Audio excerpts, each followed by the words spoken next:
Before I show you guys the main part of this video, I just want to apologize for the sound quality. I'm trying to work out some bugs, but apparently my pesticides are off and my genetically engineered modified corn microphone is a suicide seed, and now I have to follow suit, and so I will. No, I'm kidding. I don't think I could say that on YouTube. There's something I've seen in mostly firewood splitting. It's a little bit disturbing to my, I care about the little details part of my brain. People will swing their axe in a way where they explode up and explode down. Really, unless you're doing a timber sport and you're purely just sprinting with your axe. When I mean sprinting, I mean you're going as fast as you possibly can.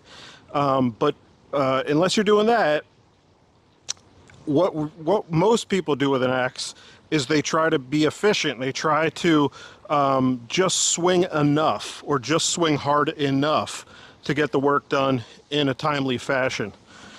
And when it comes to using an axe all day, you're going to want to conserve a lot of your energy. So that's why I think about this a lot, and I've definitely touched on this, but I think I should get a little more into it and show you a little better.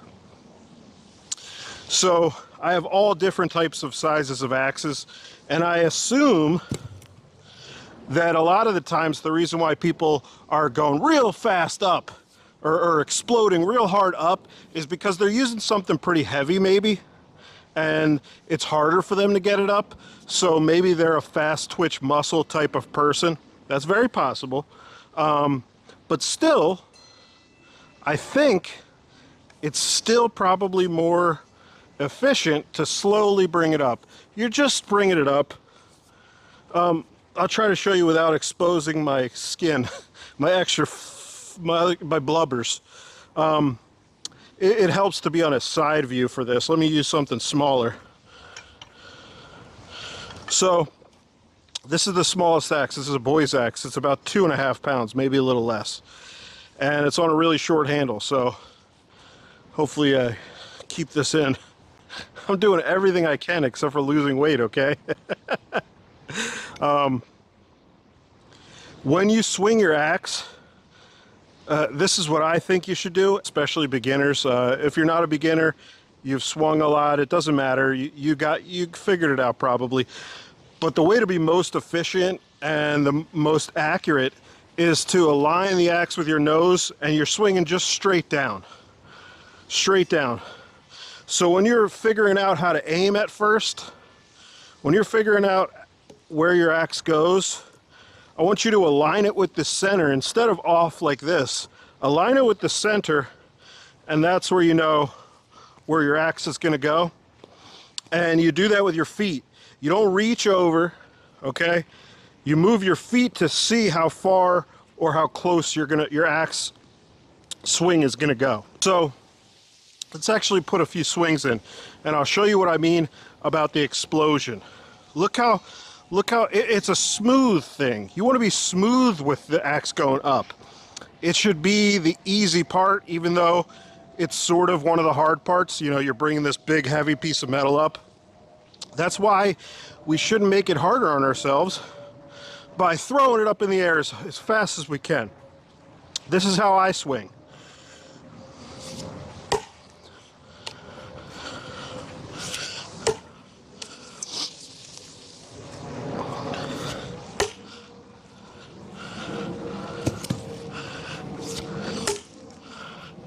The explosion is when I come down with the axe, right?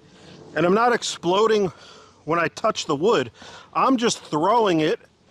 You're almost whipping the axe. And then all you're doing after that is you're holding on and making sure you're safe.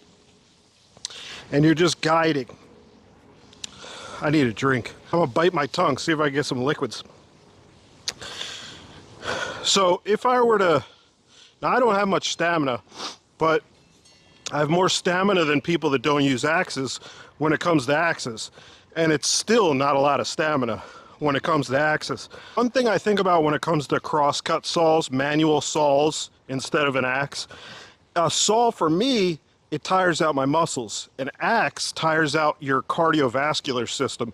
So your heart rate gets really high, but I really don't have tired muscles from swinging axes, even when I do it for like a couple hours. Really the only thing that happens, if you're not used to the axe handle or you haven't been swinging in a while, you get some blisters. No sore muscles though.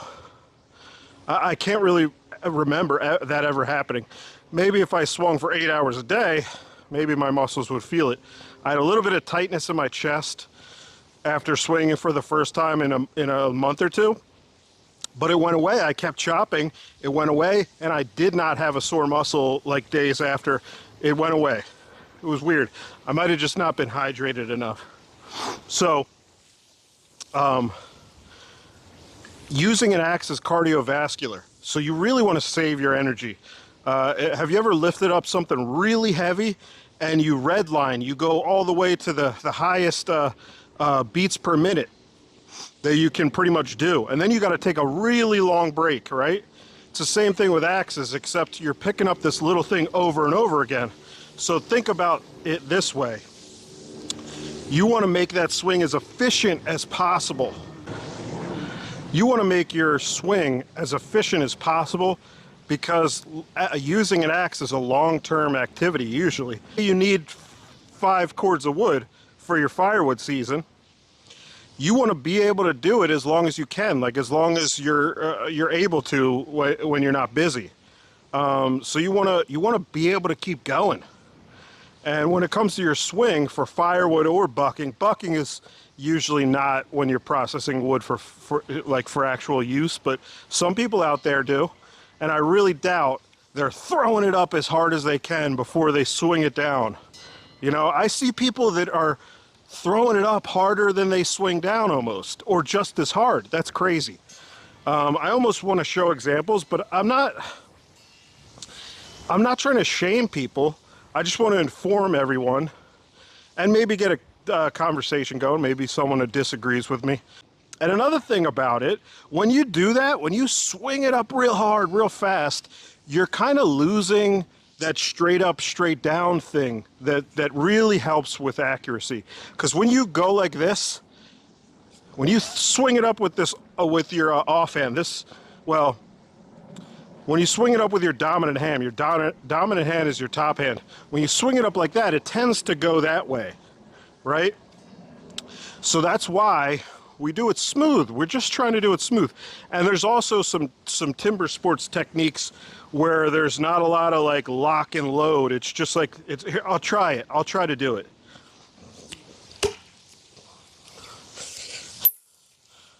You see how they do that? They go like this. It's very interesting, the timber sports guys. There's a lot to learn from those guys because they're the best. They know how to chop through something in 20 seconds that's 2 times this size. Now this is a little bit harder. Maybe not always. Maybe some of the conifers are harder than silver maple, honestly. But I think they do 14-inch diameter. I guess it depends. Maybe 12, 14-inch. But this is like 5.5, 6-inch diameter right here. We'll keep going with their swing, the timber sports swing. It's less movement. I actually like that. That feels good.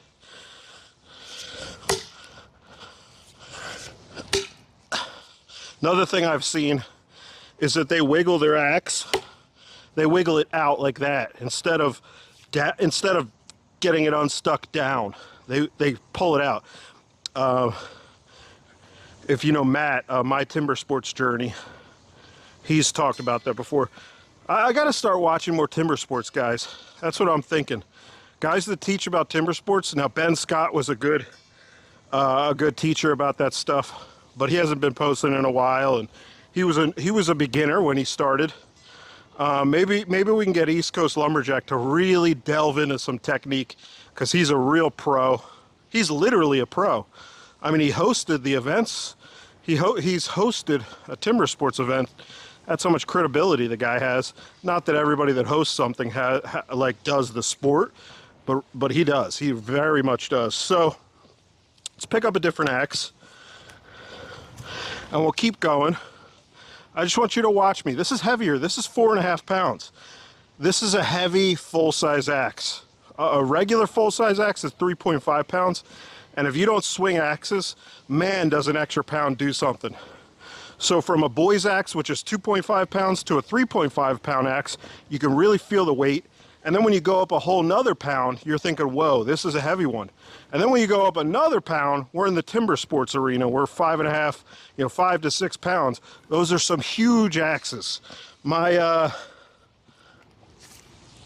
splitting maul weighs 6.75 pounds. And that's only because I removed a lot of material on it. So it should weigh 8 pounds. And this is hard to use, you really got to have a reason to use a heavy axe. You'll see Appalachian Axeman and Brian Two Bears, they'll use these big axes because they're working on real big, tough timber. And they almost need the big axes. It's super difficult to pop a chip with a small axe in that big, hard American timber. Oh, that really digs in. I mean, holy crap. So thick cheeks. Hope the wind is okay. So thick cheeks really help. It's relatively thick. Really helps pop that chip. Oh yeah, that looks thick. At 4.5 pounds, the weight's got to go somewhere. If the bit's not super long and the pole is not massive, there's going to be some good thickness in the cheeks right here. And that's what makes that chip pop out. So let's continue. I wasn't even thinking about the top of my swing. I wonder what it's going to look like when I look back. I'll think about posting some examples of what I'm talking about. I can't really do it because I'm basically exposing my midsection titty. You don't want to see my midsection titty. I've tried, it doesn't work. Doesn't help. All right, let's do a little more.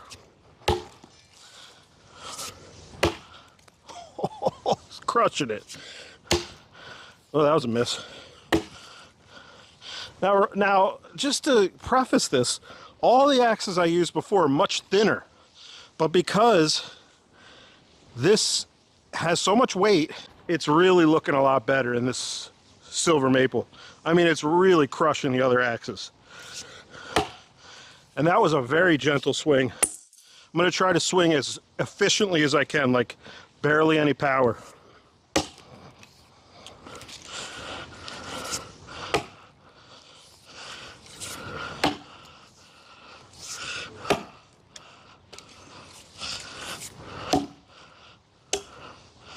Not my best work.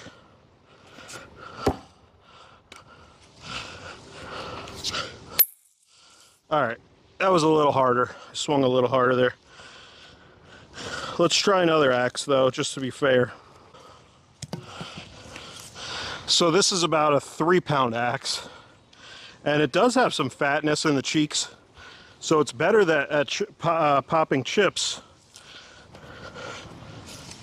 than this axe right here. A lot better. I don't know if you guys could see, but I'll try to make it so you can.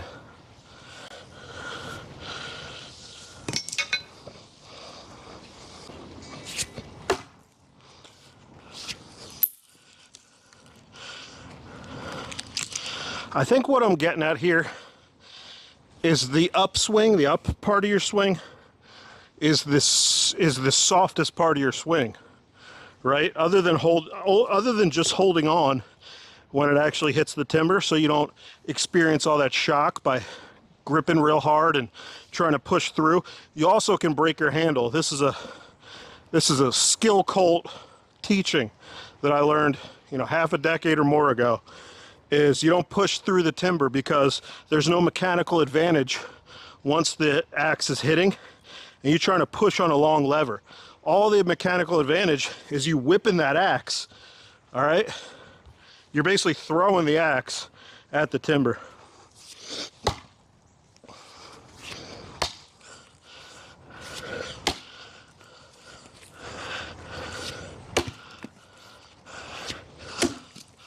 Whoopsies.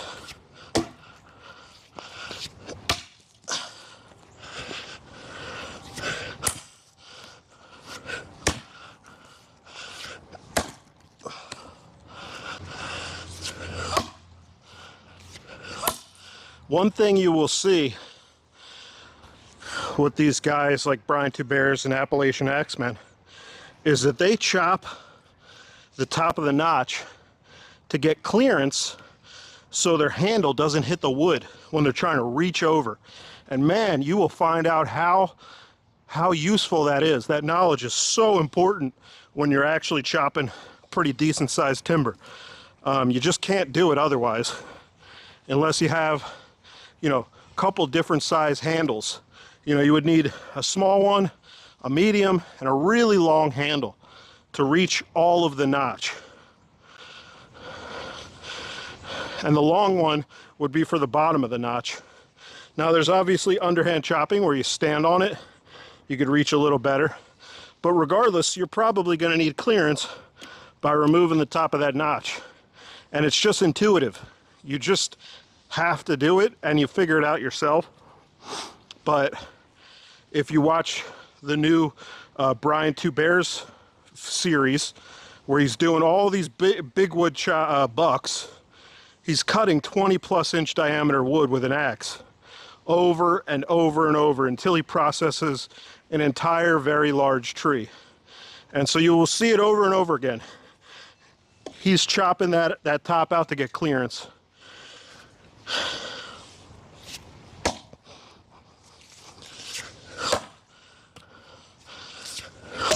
Whoa.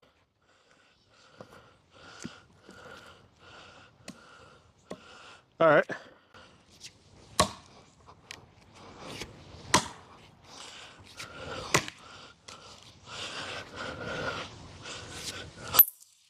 Let's just get this done. Stop yapping. Because, you know, someone could say, you know, this is what you got to do, but you got to prove that you do it too.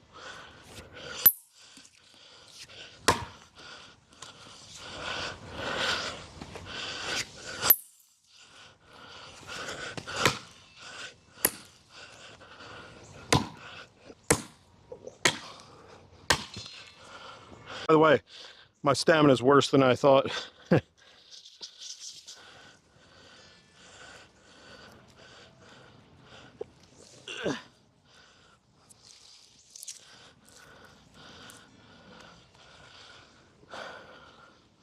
You really don't need a big splitting maul to split this, but see what happens.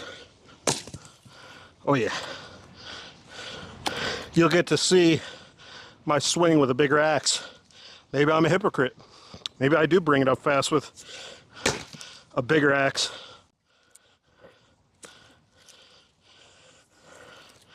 Whoops. Kind of standard procedure when you buck wood. You got to prop it against each other so you can split it easier. There we go. I meandered a little, but I think there were some good lessons in there. And let me face you people.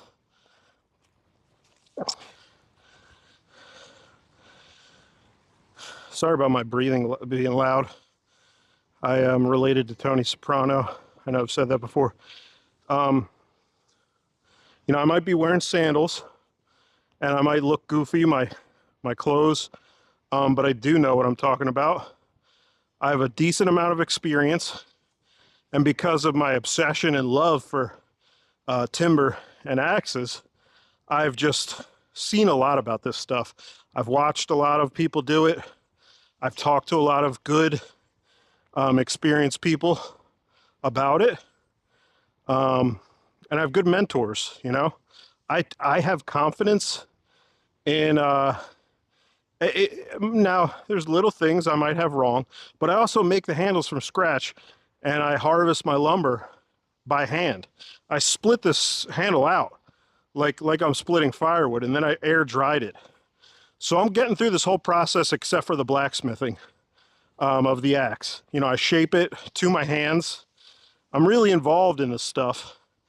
And, you know, I'll have people that'll kind of dismiss me because I'm wearing sandals or because of the, you know, goofiness. And I understand that, you know, you got to judge a book by its cover to save some time every so often. Otherwise, you're, you know, just sitting looking at the same things all day.